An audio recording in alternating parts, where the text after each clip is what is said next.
Hello and good evening, peeps. I'm Andrew, One Star Peeps, and today we have another Prime Championship for you. This time we're at Geeky Tees, and this is round 2 of their sealed Prime Championship. On our left, we have Logan piloting Reginbrand Tiger Janabullus, okay, versus DarthZombie, who brought with him today, or opened today, Leuhart Davees-Kipling Expert.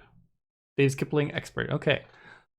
These are some pretty interesting looking decks. We've got more Logo Saurian Shadows from DarthZombie and Unusual Choice, Brobnar, Starlines, and Untamed from Logan. SAS clearly favors one of these decks. We've got a lot higher expected Amber out of DarthZombie's deck. Better Amber control. Looks like worse board control. That's really key and sealed. He does have bigger creatures. More efficient.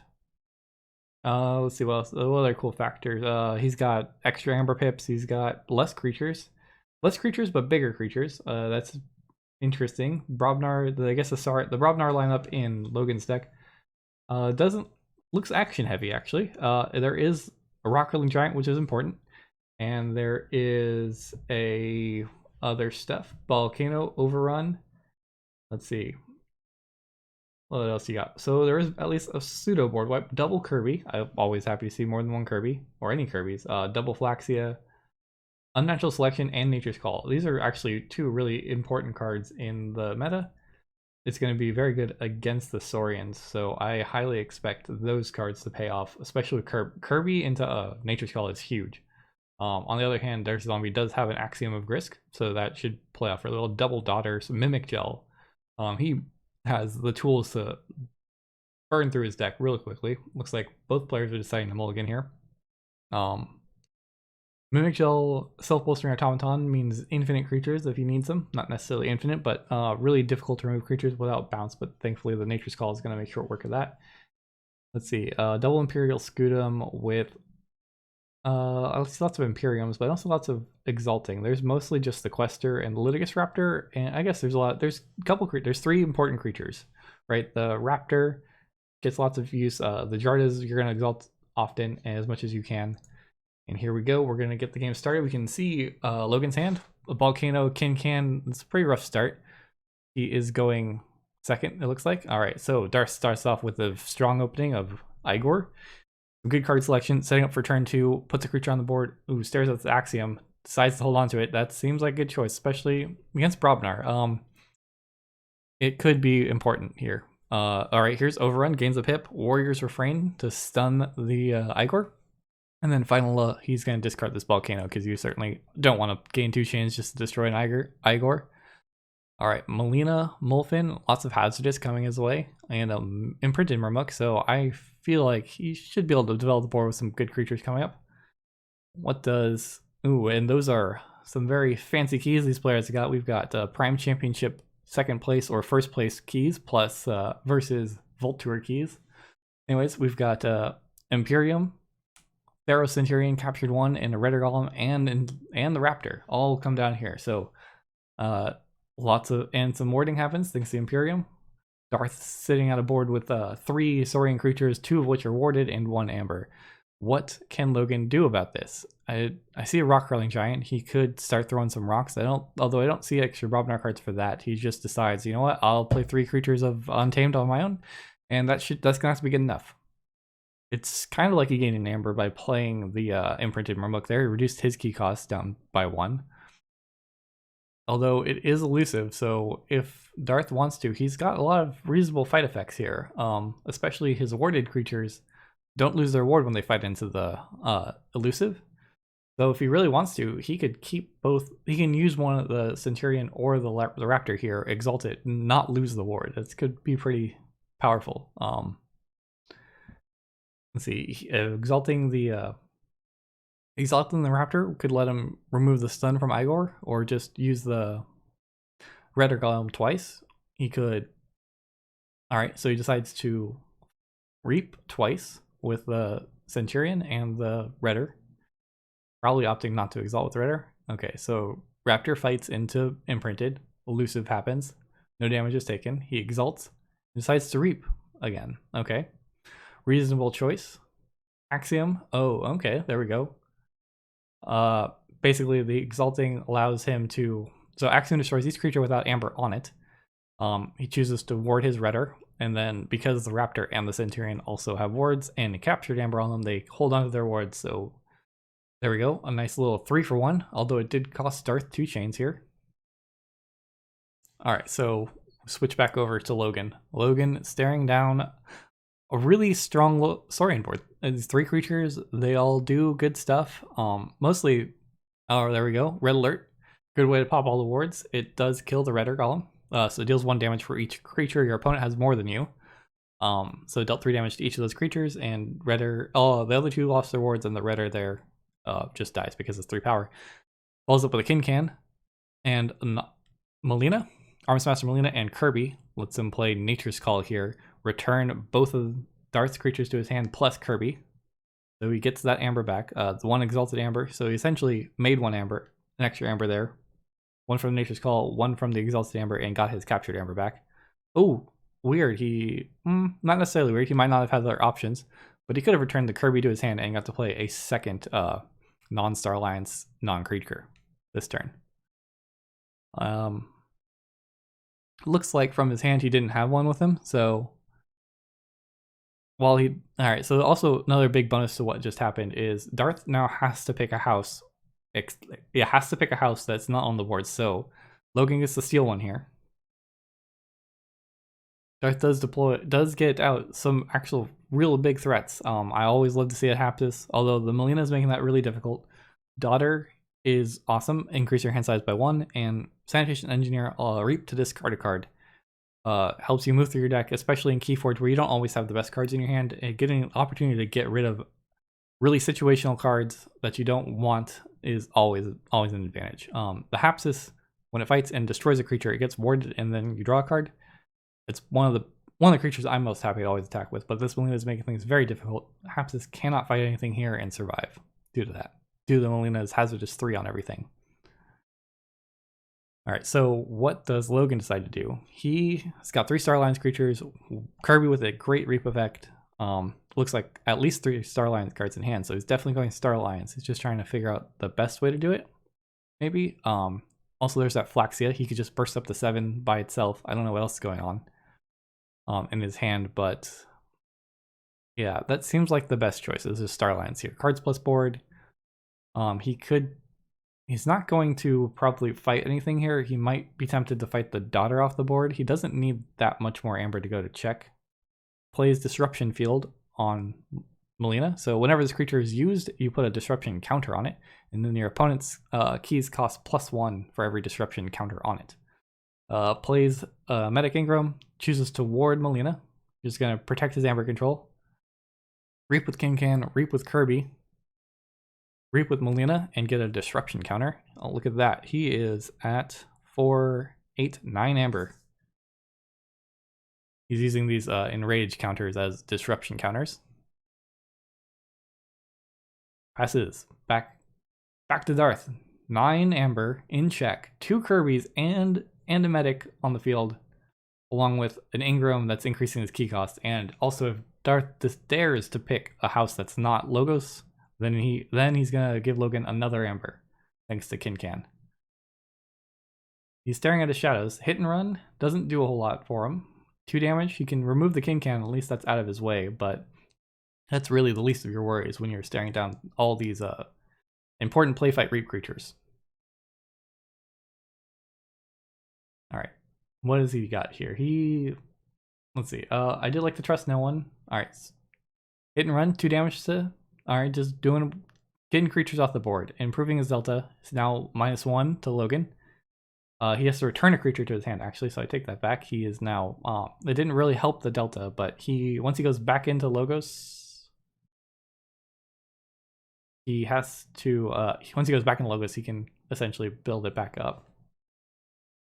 He's trying to figure out which card here he wants to return to his hand, and none of them have play effects, so there's nothing really good. Obviously, the Daughter is the least impactful, or sorry, the most important one to stay on the board because it is a passive effect. Sanitation Engineer, gain, alright, so Dusk Runner to make it so the Sanitation Engineer has an even better reap. And plays Trust No One to steal one. Puts Logan down to 8. He ends his turn at 3. This is tough going for Darth here. Logan got off to a great start. He is probably just free to call Star Alliance from here on out. Hopefully he doesn't... I didn't see how many actions he had, or non-Star Alliance, non-creatures, but look at that. He drew naturally 2 more Star Alliance cards, so he's just call Star Alliance, man. Lay of the land, set yourself up, probably find an action for Kirby to play. Is definitely something I would consider here. So yeah, I could see Unsuspecting Prey could be huge. It will A, kill the daughter, and B, start doing some work on the Sanitation Engineer. Don't really need to go fighting. He could choose to fight with the Melina. No, that's not a good choice. The Hazardous will kill the Melina. So yeah, he does pick the Unsuspecting Prey. Kirby Reaps. Lets him play a non-Star Alliance creature or a non-Star Alliance. Yeah, basically non-Star Alliance creature. Unsuspecting Prey deals 2 damage to up to 3 undamaged creatures. So that means Daughter takes 2 and Sanitation Engineer takes 2. Chan comes down. Chan says fight Reap, use a friendly non-Star Alliance creature. Unfortunately, all he has is Star Alliance creatures. Unfortunately is maybe not quite the best word for it, but he is in no need of extra creatures at this point. So Reaps with Kirby, Reaps with Medic Ingram, wards Kirby, Reaps with Arms Master, gets another disruption counter. Darth's keys now cost 8. And after forging this key at the start of the turn, he ends the turn with 8 amber. So he's in check by +2. DarthZombie's keys cost 8 naturally, so he is in a real tough spot. Logan is definitely running away with this game. That Axiom he played earlier, he thought he got a good deal on it, but it's clearly not enough. Logan got right back on that board, and it's even stickier and more tough to deal with. Alright, so he's picking, looks like he's going Saurian and has a Stomp in his hand, Imperial Scutum, and another Raptor and another Centurion. Centurion comes down to capture 1. Raptor comes down, stomps the Medic, good choice. Deals 5 damage to a creature, and if this kills the creature, you exalt a creature. It's part of the reason...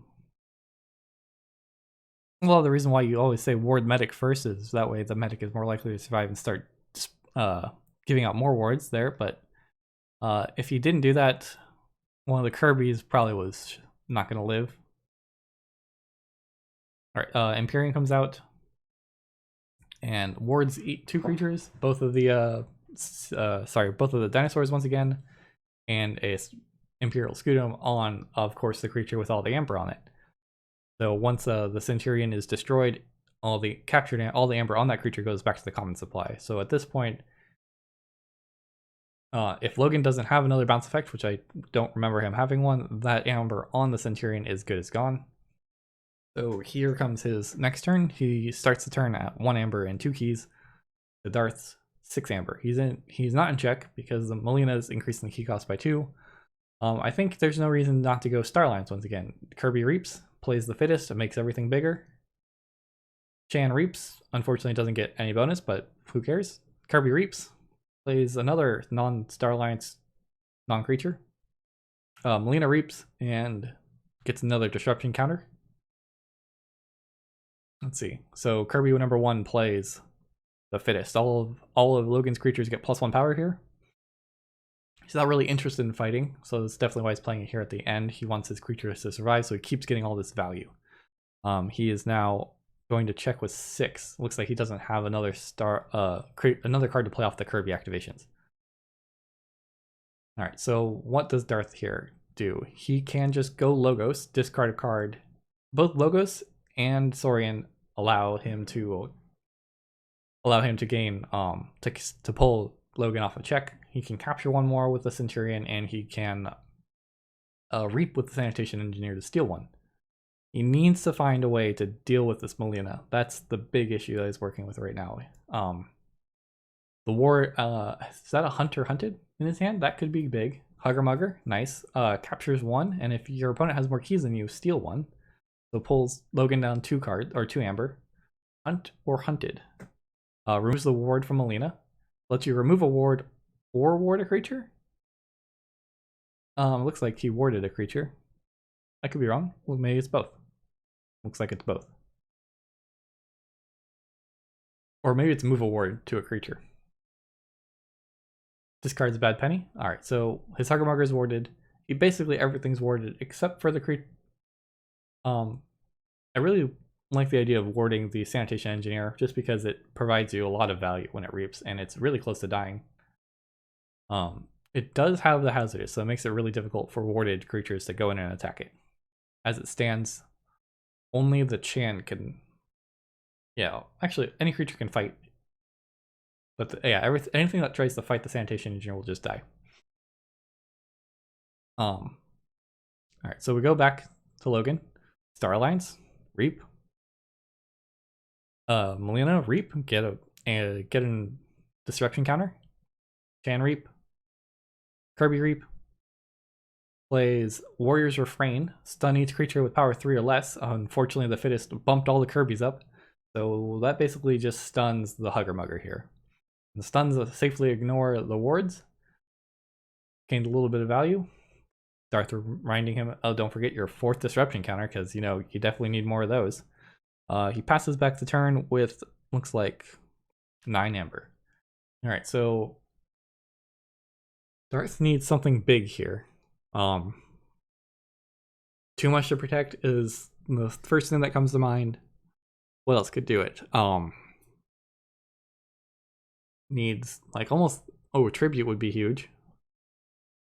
Tribute would put 4 Amber. Oh, Cutthroat Research, good start. Pulls him down to 7. Sanitation Engineer reaps to steal 1, 6. He needs something else to capture 1 more. Twin Bolt removes some wards, maybe, or get some damage on Melina, almost there. And Kirby. Information Exchange, there we go, that could do it. Mini group Think Tank plus Hapsis. Mini group Think Tank deals a bunch of damage to the Melina and murders it. Pretty sure that, yeah, that's definitely the mini. There it goes. Think.